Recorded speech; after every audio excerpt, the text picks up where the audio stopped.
الان چقدر فاصله با طلای المپیک داری؟ بگم میخنده علی آقا گوشیدو بیا 16 صدم علی آقا 16 صدم؟ نه 18 صدم نگاه 18 16 من 6 صدم اختلاف داشتم.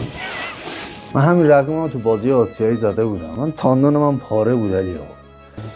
این تاندون علی آقا روز شب المپیک علی آقا این وسیله رو که داشتیم جابجا می‌کردیم توی گونی وسیله بود. بعد من زدم صندوق بسته نشد. زور زدم بسته نشد. گفتم بابا اینو جمع کن. اینجا زدم نگو شیشه شکست علی آقا. همین صاف اینو برید. دست من یه دفعه اینجوری شد. بعد اینجا پوست گرفتم کشیدم بالا دیدم تاندون نصفش نیست. نصفی 70% پاره بود. بعد هیچی دیگه فکر کنم من فردا شب این آسیب رو دیدم. فردا شبش قرار بود برم پاریس. دنیا رو سرم علی آقا خراب شد. سم خراب شد علی آقا. من مرگ دیدم. یه لحظه نشستم زمین دستام اینجوری میلرزید. بعد حرف نمیزدم. میدونستم تموم شد. فکر کن تاندون نیست.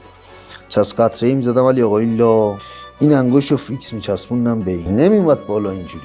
بعد اینو چسب زده بودم به این.